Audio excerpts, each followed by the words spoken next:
ಇನ್ನು ಸಚಿವ ಜಮೀರ್ ಅಹಮದ್ ಖಾನ್ ಆಪ್ತ ಸಹಾಯಕ ಸರ್ಫರಾಜ್ ಖಾನ್ಗೆ ಈಗ ಒಂದು ರೀತಿಯಲ್ಲಿ ಶಾಕ್ ಕೊಟ್ಟಿದ್ದಾರೆ ಇಡಿ ಅಧಿಕಾರಿಗಳು. ಸರ್ಫರಾಜ್ ಖಾನ್ ವಿರುದ್ಧದ ಅಕ್ರಮ ಆಸ್ತಿ ಗಳಿಕೆ ಆರೋಪ, ಲೋಕಾಯುಕ್ತ ಶಾಕ್. ಸಚಿವ ಜಮೀರ್ ಆಪ್ತ ಸರ್ಫರಾಜ್ ಖಾನ್ ವಿರುದ್ಧದ ಅಕ್ರಮ ಆಸ್ತಿ ಗಳಿಕೆ ಪ್ರಕರಣ. ಸರ್ಫರಾಜ್ ಖಾನ್ ಮನೆ ಮೇಲೆ ಲೋಕಾಯುಕ್ತ ದಾಳಿ ನಡೆದಿದೆ. ಡಿವೈಎಸ್ಪಿ ಗಿರೀಶ್ ನೇತೃತ್ವದ ತಂಡದಿಂದ ಈ ದಾಳಿಯಾಗಿದೆ. ಹಲಸೂರು ಮತ್ತು ಆರ್ಟಿ ನಗರ ಮನೆ ಕಚೇರಿಗಳ ಮೇಲೆ ದಾಳಿಯಾಗಿದೆ.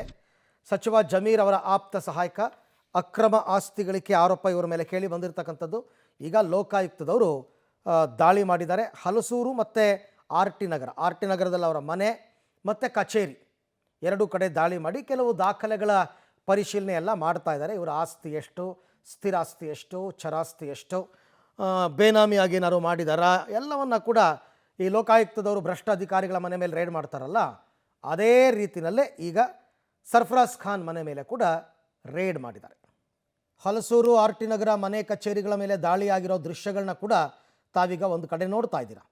ಲೋಕಾಯುಕ್ತ ದಾಳಿ, ಡಿವೈಎಸ್ಪಿ ಗಿರೀಶ್ ನೇತೃತ್ವದ ತಂಡದಿಂದ ಆಗಿರೋ ದಾಳಿ. ನಾನು ಹೇಳ್ತಾನೆ, ಯಾವಾಗಲೂ ಕೂಡ ಅಕ್ರಮ ಆಸ್ತಿಗಳಿಕೆ ಅಂತಂದಾಗ ಡಾಕ್ಯುಮೆಂಟ್ಸ್ನ ವೆರಿಫಿಕೇಷನ್ ಮಾಡ್ತಾರೆ.